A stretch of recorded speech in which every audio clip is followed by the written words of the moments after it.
Hello बच्चों।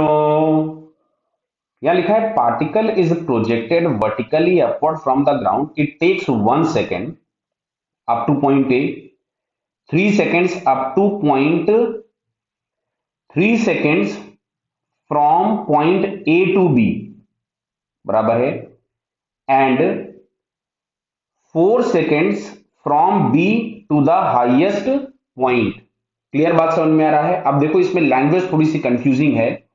मेरे को जो लैंग्वेज समझ में आ रही है मैं उसके अकॉर्डिंग सॉल्व कर रहा हूं कि पार्टिकल को हम लोगों ने कहीं पर ग्राउंड से प्रोजेक्ट किया है वर्टिकली अपवर्ड। बात को ध्यान से समझना बेटा।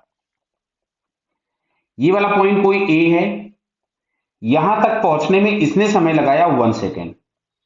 क्लियर है? ए पे पहुंच गया, फिर यहां कहीं पे पॉइंट बी है, तो बी पे पहुंचने में जो टाइम लगा रहा है वो टोटल टाइम 3 सेकेंड्स लगा रहा है। कितना है? 3 सेकेंड्स फ्रॉम द प्रोजेक्शन। मेरे को जो समझ में आ रहा है तो यहां से आ गया 2 सेकेंड्स। क्यों? यहां से पहुंचा था ए तक 1 सेकेंड में, ए से बी तक पहुंचने में 3 सेकेंड, तो यहां लगा होगा 2 सेकेंड। क्लियर है? फिर बी से लेके टॉप पॉइंट, मान लो ये कोई सी वाला है टॉप पॉइंट, तो यहां तक लगा था टोटल 4 सेकेंड। तो अब यहां जो टाइम लगा होगा that will be 1 second, and this is the highest point. Clear है? चलिए, ये बात समझ में आ गई। अब आते हैं हम लोग क्वेश्चन पे, आगे और पढ़ते हैं। क्वेश्चन में पूछा गया है find the height of middle point of A and B from the ground. मतलब ए और बी के बीच का जो टोटल डिस्टेंस है, उसका जो सेंटर पॉइंट है वो आपसे पूछा गया है, ये कितना होगा। यहां पे ये जो सेंटर पॉइंट है ये कितना होगा। क्लियर है?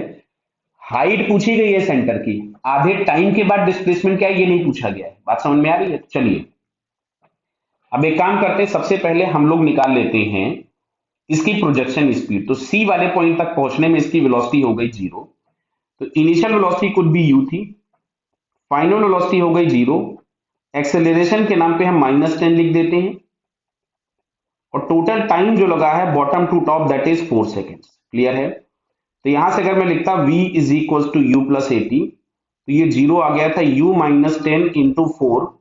सो प्रोजेक्शन स्पीड हम लोगों के पास आ गई 40 मीटर पर सेकेंड। क्लियर है? अब एक काम करते हैं, ए की हाइट निकाल लेते हैं और बी की हाइट निकाल लेते हैं, दोनों का डिफरेंस कर देते हैं और उसका आधा कर देते हैं। तो अब अगर मैं ए की हाइट निकाल रहा हूं, तो देखो इनिशियल वेलोसिटी तो दिया है 40 मीटर पर सेकेंड, एक्सेलरेशन हमारे पास -10 ही है। क्लियर? और ए तक पहुंचने में जो इसने टाइम लगाया था दैट इज 1 सेकेंड। तो यहां से अगर मैं लिखता हूं s is equal to u t plus half a t का स्क्वायर, तो ये आ रहा है 40 -5, सो दिस इज 35 मीटर। सो ये हम लोगों के पास ए की हाइट आ गई 35 मीटर। चलो मैं इसको यहां पे बना देता हूं। तो this is the height of A and that is 35 metres from the ground. Clear? चलिए मैं बी के लिए कैलकुलेशन कर देता हूं। तो बी के लिए भी इनिशियल वेलोसिटी तो 40 ही है, मैं ग्राउंड से ही देख रहा हूं। ए बराबर हमने लिखा है -10 मीटर पर सेकेंड स्क्वायर। अच्छा, ए ग्राउंड से बी तक पहुंचने में जो टाइम लगा है दैट इज 3 सेकेंड्स। यहां से यहां तक टाइम लगा है 3 सेकेंड्स। तो अब अगर मैं लिखता हूं s is equal to u t plus half a t का स्क्वायर, तो यार है 120 माइनस आपके पास आ जाएगा, इससे इसको उड़ा दीजिए 5 टाइम्स, तो ये आ गया 45 मीटर। क्लियर है?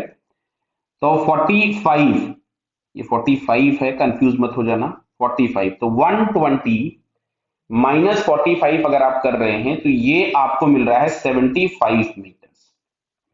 यानी ये जो हाइट यहां से आई, मैं इधर बनाता हूं इस तरफ में, दूसरी तरफ में, ये आपके पास यहां से लेकर के यहां तक की जो हाइट आई ये आई 75 मीटर। तो अब इन दोनों के बीच में जो सेपरेशन होगा वो कितना होगा? 75 में से 35 आप माइनस कर दीजिए तो मिला 40 मीटर्स। क्लियर बेटा? 40 मीटर्स। अब 40 मीटर्स तुमसे पूछा गया इसका जो सेंटर पॉइंट है, तो सेंटर पॉइंट, जिसका सेंटर पॉइंट है वो होगा यहां से 20 मीटर्स ऊपर। देखिए बेटा,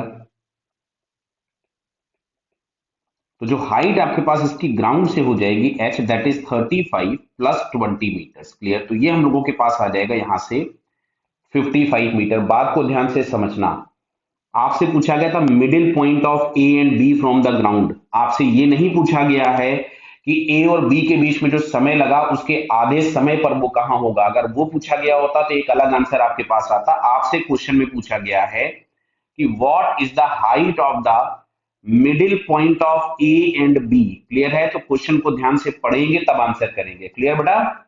ऑल द बेस्ट।